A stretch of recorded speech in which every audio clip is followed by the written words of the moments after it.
premises you have here? It is a family-owned business. Started off with two brothers, Paul and Eamon, both obviously still directors, main shareholders of the business.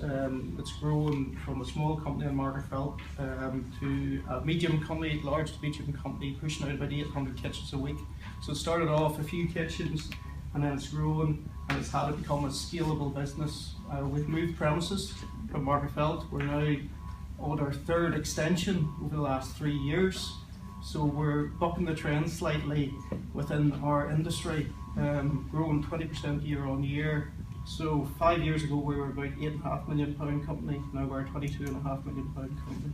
We've got plans over the next 3 to 5 years to become a £35 million company. So that's quite a few kitchens. You know.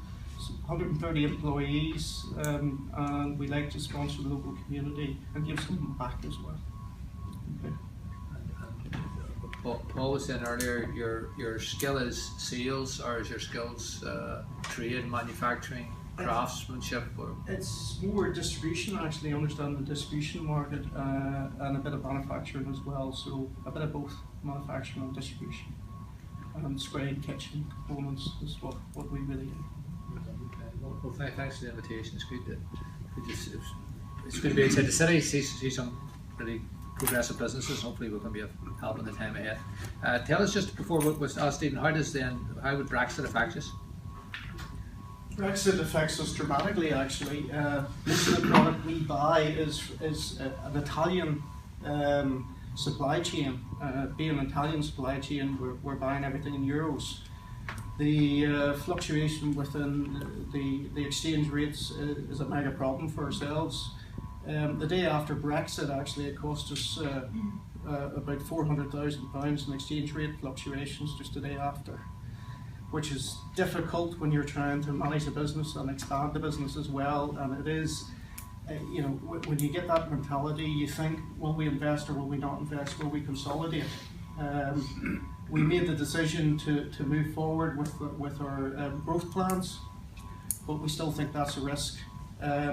Over the course of the next year, if the exchange rate stays the way it is, it'll cost the company about 1.2 million on cost of goods. So we're seeing a dramatic impact on our margin as a result of that. And when we're going to our customer base to try and reclaim some of that, it's just unacceptable. So the swing is about, depending on what day it is, could be 20% in exchange rates. Okay. Now we did buy ahead up to a point, hence the reason why it only cost us 400,000. It could have cost us 1.2 million. But that now, we've eaten into that now. So it's the next 12 months are going to be the challenge, and then on because of the uncertainty. So the uncertainty is the major issue. So do you then look at if you can buy this material somewhere else, or because it's Italian? Well, we're brought into the best supply chain we can to get the best value for money for our customers in terms of quality. We have a choice, but we prefer to err on the side of what we know, and being a distributor, we're only as good as our suppliers, and we've got the best supply chain that we can have, and they're committed to us through contracts for the UK and Ireland as well. So we're their sole supplier in this market. So you're sole customer. You're getting a bit. If you're selling in the eurozone, you should be getting a bit of benefit of the 40% of our sales. Well, sorry, 40% of our sales is domestic. That's north and south.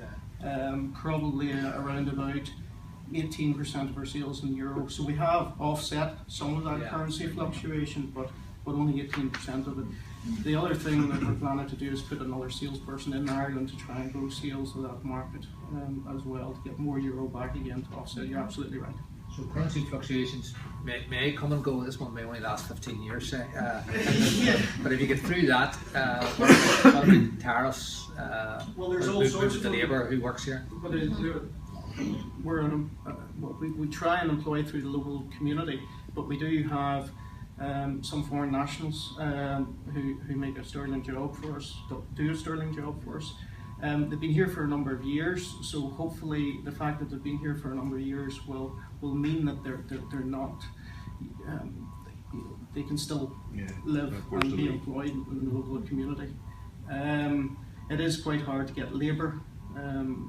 around the local area, and we have looked at ways and means outside of the country to try and attract labour, and obviously that's now put on hold and shelved.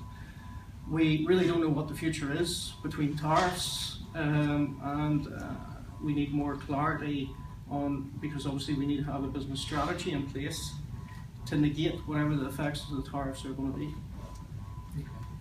Well, Senator, thanks very much, Paul. Thanks very much. We're going to come back to some of those some proposals about what we all need to do amidst this uncertainty. But